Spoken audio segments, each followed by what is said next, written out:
పరిశుద్ధ నామమునకు వందనాలు. ప్రైజ్ లార్డ్ అండి.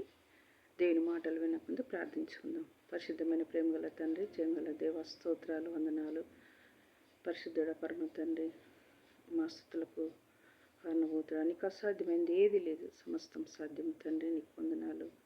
నీ శాశ్వతమైన ప్రేమ, మూల్యమైన ప్రేమను, శాశ్వతమైన ప్రేమను, వాడబారిన ప్రేమను బట్టి నీకే స్తోత్రాలు, వందనాలు చెల్లిస్తూ యేసే ఘనమైన నామమున ప్రార్థించి వేడుకుంటున్నాం తండ్రి. ఆమేన్.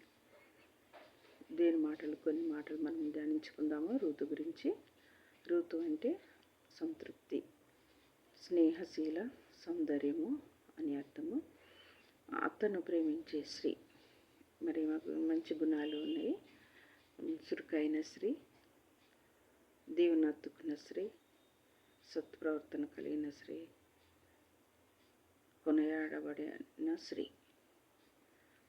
రూతు క్రీస్తు ప్రేమను కలిగి ఉండి, ఈమె అత్త నయోమి. మరి నయోమి తన భర్తను పోగొట్టుకున్నది. విధవరాలు, వృద్ధురాలు, దిక్కుతోచని స్థితిలో నుండి ఈమె తన భర్తను విడిచిపెట్టినది. మరి తన భర్తను విడిచిపెట్టినప్పుడు రూతు అయితే ఈమెను వదిలిపెట్టలేదు. వదిలిపెట్టుట ఇష్టం కూడా లేదు. ఈమె తోటి కోడలు ఓర్ప అత్తను మరి ముద్దు పెట్టుకున్నట్టు మనము వాక్యంలో గమనిస్తున్నాము. మరి ఈమె రూతు అత్తను వదులుకోలేదు. అత్త తల్లిలా ఇష్టమైనదిగా మరి చూసుకున్నట్టుగా మనము గమనిస్తున్నాము. ఈమె రూతు తన అత్త వెళ్ళిపోవడం ఇష్టము లేదు. తన అత్తతోనే ఉన్నట్టుగా గమనిస్తున్నాము.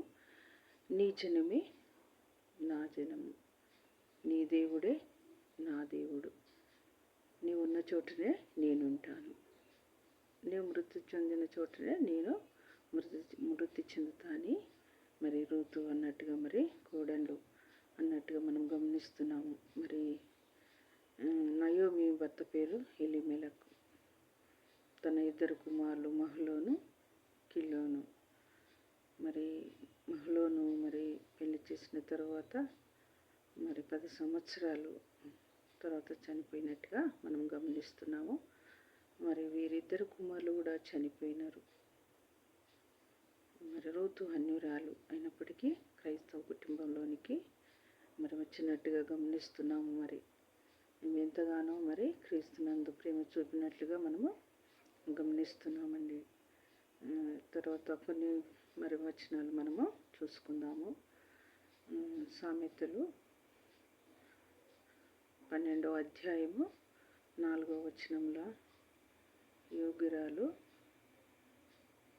తన పెనిమిటికి కిరీటము, సిగ్గు తెచ్చినది వాని ఎముకలకు కుళ్ళు అని మరి వాక్యంలో మనము గమనిస్తున్నామండి. అదే విధముగా మరి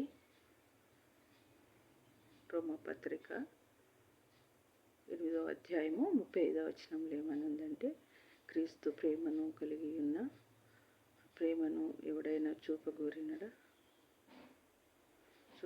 వాడెవడు, శ్రమైనను, బాధ అయినను, హింస అయినను, ఉపద్రవమైనను, ఖడ్గమైనను మరి దేవుని ప్రేమ చూపున అని మరి వాక్యంలో మనము గమనిస్తున్నాము.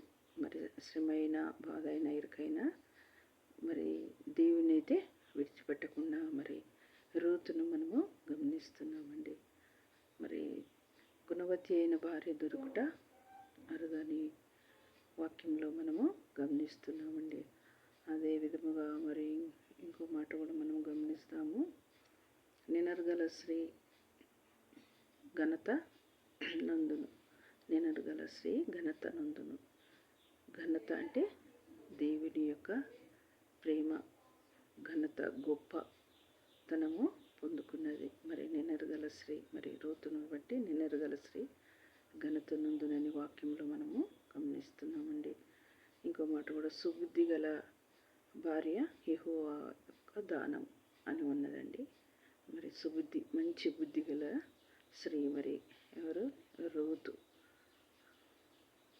ఇంకో మాట కూడా మనం అదే విధముగా మనము గమనించుకుందామండి. దేవునికి వందనాలు. ఈ కొద్ది మాటలు చెప్పుచూ ముగిస్తున్నాను.